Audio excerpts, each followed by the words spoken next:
Hi everybody, it's Christina from It's a Keeper. Today I noticed that my granola stash was getting a little low, so I thought it'd be a great opportunity to show you my recipe for a delicious homemade granola. So let's get started. We're going to add 3 cups of oats to our bowl. And I have old-fashioned oats here, but you could also use quick cooking oats. What I wouldn't use, however, is instant oatmeal, where we won't end up with the right texture if you have the instant oatmeal. Now to this, we're going to add 2 cups of your favorite kind of nuts. I have a cup of slivered almonds and a cup of chopped walnuts. You could add pecans or any other type of nuts that you like. I also have 3/4 of a cup of shredded coconut and 1/4 of a cup of ground flax.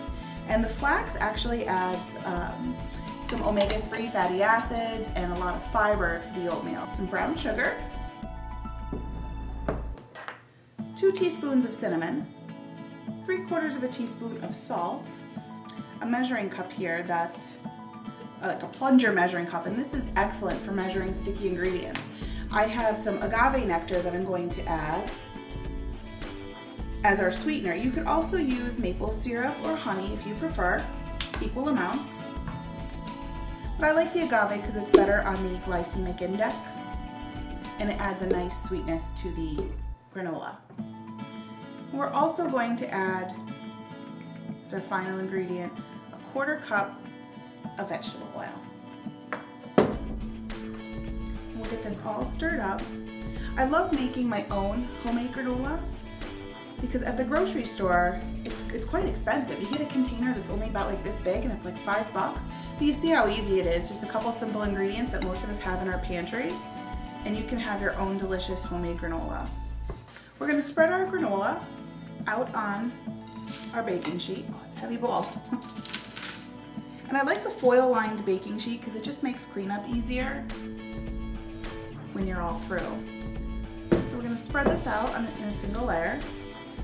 What's nice about this granola is you can customize the ingredients. If you don't like nuts, you can leave them out. If you don't like cinnamon, you can leave that out. You can really customize it to your tastes and flavors. And that's it. We're gonna bake this in a 250-degree oven for about an hour, and we're gonna stir it every 15 minutes or so just to make sure everything gets toasted all the way around. And that's it. We just took our granola out of the oven. It's been baking at 250 for about an hour. I wish you guys could smell this. It smells amazing. The cinnamon and the roasted nuts. Oh, I can't wait to get into this.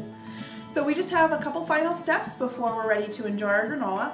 I have here some dried fruits. I have cranberries, dried cherries, and dried blueberries, but you can add whatever dried fruits or mix-ins that you like. You could add raisins or pomegranates, chocolate chips, anything that you like and you would like to mix into this. It's completely flexible. So we're just gonna start adding those. Whoops, big batch there. Just like to sprinkle them all over, and then we'll stir them in. The dried cherries are a little large, so I usually chop them in half before adding them. And we're just gonna get them mixed right in here. And you wanna do this while the granola is hot. So we're just gonna let our granola cool completely in the pan. When it is completely cooled, we'll store it in an airtight container or zip top bag, and it will keep fresh for quite a while like that. Now, my favorite way to enjoy this granola is over some yogurt. My favorite is the vanilla yogurt. I top it with some granola. It's a perfect topping. My good friend Jill likes hers in a bowl with some milk. I catch my husband all the time with his hands in the granola jar, just eating it plain out of the jar. So there's so many ways that you can enjoy this.